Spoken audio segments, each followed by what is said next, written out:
अब गिलगित और बल्तिस्तान का मुस्तकबिल क्या होगा?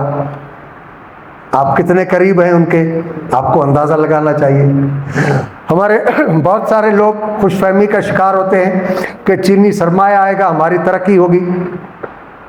चीनी सरमाए से श्रीलंका ने बहुत तरक्की कर ली कि उनका कोलंबो पोर्ट बहुत काफ़ी था अपनी ज़रूरतों के लिए, इंटरनेशनल पोर्ट था, सी पोर्ट था। उनसे कहा गया कि आप हबन टोटा पोर्ट बनाएं। हबन टोटा पोर्ट की ज़रूरत ही नहीं थी, बना दिया सारा कर्जे पर। कहा कि इसके लिए एयरपोर्ट की भी ज़रूरत है, हबन टोटा एयरपोर्ट भी बना लिया, सारा कर्जे पर, कर्जा न उतरा। चीन ने डिमांड की, उन्होंने सरकारी कंपनियों के स्टॉक एक्सचेंज में जो शेयर्स थे, किसी का 51%, किसी का 55% तक चीन के हवाले कर दिया। अब रियासत का ढांचा तो वही है, वो तो कम हुआ नहीं, तो अखराजात तो वही है, और आपकी रेवेन्यूज कम हो गई, कलेक्शन कम हो गई, जिसके नतीजे में पहले से ज्यादा कर्ज की जरूरत पेश आई और श्रीलंका कर्ज लेता गया और एक वक्त ये हो गया कि दिवालिया हो गए। अब पाकिस्तान की भी यही सिचुएशन है। पाकिस्तान के जिन जिन इलाकों को गिरवी रखकर कर्ज लेते जा रहे हैं, जिसको ये आउटसोर्स कहते हैं, उसमें आपको और मुझे पता नहीं है, क्योंकि बताते नहीं है कि चीन के साथ कौन से मुआहदे के तहत, किस टर्म्स कंडीशंस के तहत क्या चीज़ दी है। ये जो आपको अच्छी सड़क, हम आए परसों तो नज़र आया कि अच्छी खासी सड़क बन गई, इस सड़क के बदले आपका कौन सा पहाड़ दिया गया है, ये तो आपको पता ही नहीं, न मुझे पता है। और ये जितने आपके पहाड़ हैं, ये सारी उन जो दुनिया के मुख्तलिफ ममालिक में माइंस पर नजर रखे हुए हैं, उनको पता है कि किस में क्या कीमती चीज पड़ी हुई है। और फिर अमेरिका और चीन जिस तरह एक दूसरे के साथ तजादात में आगे बढ़ रहे हैं, मिसाल के तौर पर अमेरिका के बंदरगाह से जब जहाज निकलता था तो वहां पर बीजिंग शंघाई पोर्ट तक कोई 18,500 मील उसको सफर करना पड़ता था, लेकिन इसके बावजूद उसके लिए सेफ रास्ता था। अमेरिका ने क्वाड एग्रीमेंट किया, जिसमें जापान, ऑस्ट्रेलिया, इंडिया, अमेरिका, इन चारों ममालिक ने क्वाड एग्रीमेंट के तहत वहां पर एक्सरसाइज शुरू कर दी। जनूबी चीनी समंदर में चीन को मना कर दिया कि ये जो 150 जजायर हैं, इसके करीब मत जाएंगे। उस पर वियतनाम का दावा है, जापान का दावा है, साउथ कोरिया का दावा है, इंडिया का दावा है, ऑस्ट्रेलिया का दावा है। अब वहां पर फौजी मशकों की वजह से चीनी जहाज गुजर नहीं पाते, तो चीन के लिए ग्वादर का रास्ता था। तो हमारे यहाँ हुक्मरान मुल्क की ज़रूरतों को देखते तो चीन से कहते कि ज़रूरत आपकी है, पहला कि आपका आधा फासला बच जाएगा, 18,500 मील की बजाय सिर्फ 8,500 मील बन जाएगा। दूसरा, आपके लिए सेफ रास्ता मिल जाएगा। लेकिन इन्होंने वो बात नहीं की, इन्होंने उनसे पैसे लिए, पोर्ट बना दिया, अब 99 साल के लिए दे दिया। अब वहां पर एयरपोर्ट, उसमें सऊदी अरब इन्वेस्ट कर रहे हैं, और सऊदी अरब ब्रिक्स में जाकर चीन के साथ शामिल हो गया। उसके नतीजे में अब अमेरिका ग्वादर को नाकाम बनाने के लिए क्या हिकमत अमली करेगा, आप खुद देख रहे हैं। और बलोचों से पूछते हैं कि किसी के प्रॉक्सी मत बनो, तो उन्होंने कहा कि जब बिल्ली का गला दबाया जाता है तो छोटी सी होती है, लेकिन इंसान के गले में पड़ती है। न बलोचों को राजी कर रहे हैं, न कश्मीरियों को राजी कर रहे हैं, न ग्वादर ये गिलगितियों को राजी कर रहे हैं, न बल्तियों को राजी कर रहे हैं, न सिंधियों को, न पख्तूनों को। और पंजाब के एक क्लास तैयार कर ली है जो सरमाएदारों की है, और जो कारपोरेट एग्रीकल्चर के नतीजे में अब वो पुराने जमींदार वडेरे चौधरी नहीं रहे, वो भी सरमाएदार बन गए हैं। और पंजाब का एक आधा हिस्सा, जिसको जनूबी पंजाब या सराय की वसेब कहा जाता है, वो अभी भी उसी तरह पसमानदा है। उनकी कोई तरक्की नहीं हो रही, उनको कोई मुतमन नहीं कर रहे, और अब आके हुक्मरान इसमें फंस गए हैं कि अमेरिका के साथ चलें या चीन के साथ चलें। और हमारी ISI पाकिस्तान की कहती है कि थिंक टैंक हम हैं, आप जाहिल क्या जानते हैं, रूस को हमने शिकस्त दी, अमेरिका को हमने शिकस्त दी। ये अलग सवाल है कि रूस को इन्होंने शिकस्त दी या गोर्बाचोव एंड कंपनी तय करके आई थी कि सोवियत यूनियन को नहीं रहने देना, यह सोशलिस्ट मुल्क सिस्टम को अब खत्म करना है। इसके डॉक्यूमेंट्री प्रूफ मौजूद है। और वो समझते हैं कि ये जो कोर में बैठकर कोर कमांडर्स कॉन्फ्रेंस करके फैसले करते हैं, हम उनसे ज्यादा जानते हैं। और वो कहते हैं कि हम ना अमेरिका के गोद में बैठेंगे ना चीन के गोद में, जो हमें पैसे देगा हम उसकी जंग लड़ेंगे।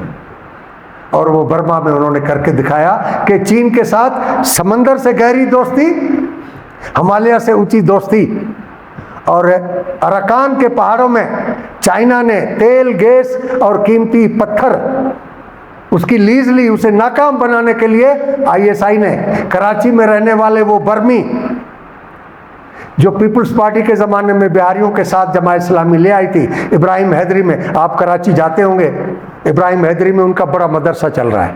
मौलाना कुद्दूस बर्मी आइडियालॉग है किसका, अरकान साल्वेशन आर्मी का। अताउल्लाह जुनूनी उसका कमांडर है जो कराची में पैदा हुआ है, और उसने वहाँ पर बुद्धों और मुसलमानों की लड़ाई पैदा की, जिसके नतीजे में 5-6 लाख मुसलमान ख्वार होकर बांग्लादेश की कैंपों में पड़े हुए। ये किसने किया? यही हमारी इन कुव्वतों ने। अब प्रॉब्लम यह है कि इनका एक तरफ रुख, उनका उस तरफ रुख, फैसला कर नहीं पा रहे। और ऐसी सूरत हाल में जो चीन के करीब है उसके लिए ज्यादा खतरात है। पख्तूनख्वा, गिलगित बल्तिस्तान, ये पाकिस्तान में सबसे ज्यादा खतरनाक इलाके हैं।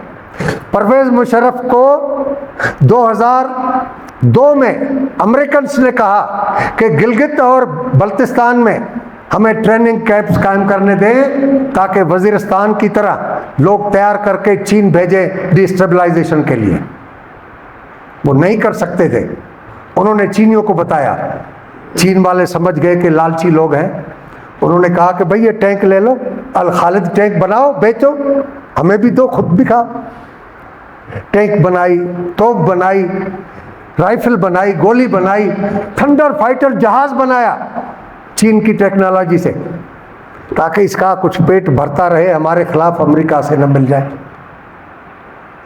इस वजह से पाकिस्तान का अवाम इस वक्त इंतहाई जियो स्ट्रेटेजिकल, जियो पॉलिटिकल कंट्रोडक्शंस के घेरे में है, और दूसरी तरफ हमारी रियासत का स्ट्रक्चर, खर्चा कम होने का नाम नहीं ले रहा। जब 76 और 80 वजीर और सफी मुशीर थे तब भी खर्चा वही था, और आज वफाक में 16-17 वजीर है तब भी खर्चा वही है। किसी ने पूछा कि पहले जो थे इतनी कौमी असेंबली, सूबाई असेंबलियां, वजीर आजम, वजीर आला, ये सब खा रहे थे, मुफ्त बिजली दे रहे थे, मुफ्त गैस, मुफ्त पेट्रोल, करोड़ों रुपए की गाड़ियां, आज सब नहीं है। तो फिर बिजली की कीमत क्यों बढ़ाई जा रही है? आज गैस की कीमत क्यों बढ़ाई जा रही है? और IMF उनका माई बाप, उसके खिलाफ हमने हैदराबाद में, कराची में बहुत बड़ा डेमोन्स्ट्रेशन किया, अखबारों में, सिंध में हमने हर जगह जलसा किया, रैली निकाली IMF के खिलाफ। इस्लामाबाद प्रेस क्लब का एक दोस्त साहब, उन्होंने बताया कि अमरीकी सफारत खाने में एक दावत थी, हम 4-5 सहाफ़ी भी गए वहाँ। अमेरिका का IMF का कंट्री डायरेक्टर भी वहाँ मौजूद था। वहाँ हमें मौका मिला, हमने कहा कि भाई अखबारों में IMF के खिलाफ बड़ी नफरत अंगेज बातें हो रही हैं, और आप पाकिस्तानी हुक्मरानों को क्यों नहीं करते कि अपने खर्च कम करें। और ये कम्युनिस्ट पार्टी ने कराची से लेकर पूरे सिंध में और मुल्क में एहतजाज किए हुए हैं। वो उन्होंने डॉन अखबार की तस्वीर भी दिखाई उसको। उसके 2 दिन बाद IMF के डायरेक्टर जनरल का वहाँ से स्टेटमेंट आया कि हमने पाकिस्तान से कहा है कि अवाम को रिलीफ दो, आप अपने अखराजात कम करो। यानी ये एक छोटे मोटे एजिटेशन के नतीजे में IMF की मजबूरी बनी कि वो आवाम को बताए। और आज जिस तरह कर्जों में हम जकड़ चुके हैं, हमारी कम अज कम जितनी मुस्तकबिल की पुश्तें हैं वो इस वक्त जकड़ी हुई हैं, और हर आए दिन मेहनत करके पेट पलने वालों के लिए जिंदगी गुजारना मुश्किल हो गया है।